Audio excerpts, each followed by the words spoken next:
राजाओं का दूसरा ग्रंथ अध्याय 13। इज़राइल में यहोआहाज का शासन। यूदा के राजा अहज्याह के पुत्र योआश के 23वें वर्ष येहू का पुत्र यहोआहाज समरिया में इज़राइल का राजा बना।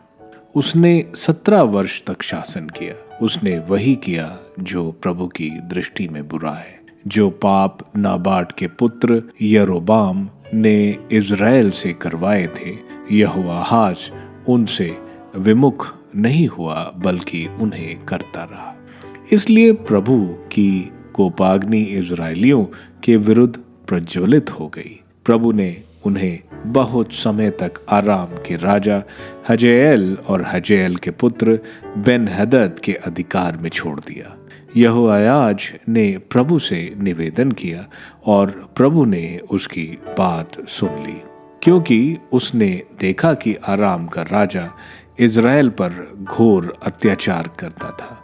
प्रभु ने इज़राइलियों को एक मुक्तिदाता दिया, जिससे वे आराम के पंजों से मुक्त होकर पहले की तरह अपने तंबुओं में रहने लगे। परंतु जो पाप यरोबाम ने इज़राइल से करवाए थे, वह उनसे विमुख नहीं हुए, बल्कि उन्हें करते रहे। अशोरा देवी का स्तंभ भी समरिया में खड़ा रह गया। यहोआहाज के पास केवल 50 घुड़सवार, 10 रथ और 10,000 पैदल सैनिक रह गए। आराम के राजा ने शेष का विनाश कर दिया था और उसे रौंद कर मिट्टी में मिला दिया था। यहोआहाज का शेष इतिहास, उसके कार्यकलाप और उसकी विजयों का वर्णन इज़राइल के राजाओं के इतिहास ग्रंथ में लिखा है। यहोआहाज अपने पितरों से जा मिला और वह समरिया में दफना दिया गया। उसका पुत्र योआश उसकी जगह राजा बना। इज़राइल में योआश का शासन।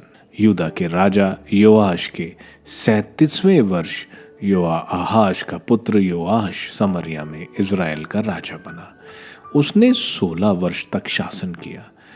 उसने वही किया जो प्रभु की दृष्टि में बुरा है, जो पाप नाबाट के पुत्र यरोबाम ने इज़राइलियों से करवाए थे। योआश उनसे विमुख नहीं हुआ, बल्कि उन्हें करता रहा। योआश का शेष इतिहास, उसका कार्यकलाप, उसकी विजयों तथा यूदा के राजा अमस्याह से उसके युद्धों का वर्णन इज़राइल के राजाओं के इतिहास ग्रंथ में लिखा है। योआश अपने पितरों से जा मिला और उसकी जगह यरोबाम गद्दी पर बैठा। योआश इज़राइल के राजाओं के पास समरिया में दफना दिया गया। एलीशा का देहांत। जब एलीशा असाध्य रोग का शिकार हो गया, तो इज़राइल के राजा योआश ने उसके पास आकर उस पर विलाप किया और कहा, मेरे पिता, इज़राइल के रथ और घुड़सवार। एलीशा ने उससे कहा, एक धनुष और तीर ले आइए। तब वह धनुष और तीर ले आया। इसके बाद एलीशा ने इज़राइल के राजा से कहा, धनुष चढ़ाइए। उसने अपने हाथ से धनुष चढ़ाया और एलीशा ने अपने हाथ राजा के हाथ के ऊपर रखे।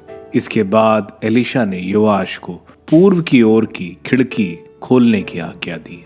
उसने उसे खोल दिया और एलीशा ने उसे तीर चलाने के लिए कहा। तीर चल जाने पर एलीशा ने कहा, यह प्रभु का विजयवाण है, यह आराम के विरुद्ध विजयवाण है। आफेक के पास आप आरामियों का पूरा विनाश करेंगे। एलीशा ने फिर कहा, तीर ले लीजिए। और जब इज़राइल के राजा ने तीर उठा लिए, तब एलीशा ने उससे कहा, उन्हें जमीन पर मारिए।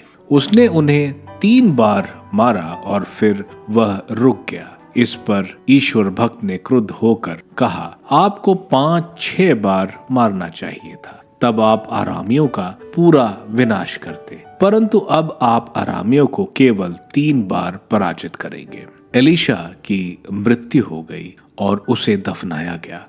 वसंत ऋतु में मोआबी लुटेरों के दल देश पर छापा मारा करते थे।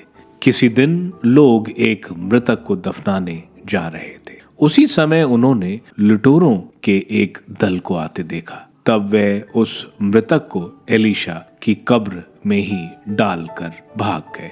जैसे ही उस मृतक का देह से एलीशा की हड्डियों का स्पर्श हुआ, मृतक जीवित हो गया और उठ बैठा। अरामियों पर विजय। यहोआहाज के शासन काल भर आराम का राजा हजएल इजरायलियों को तंग करता रहा, परंतु प्रभु ने इजरायलियों पर दया की, उसे उन पर तरस आया। उसने इब्राहिम, इसहाक, याकूब के लिए ठहराए हुए विधान के कारण उनकी सुधि ली। उसने उस समय उनका विनाश करना और उन्हें अपने सामने से हटाना नहीं चाहा।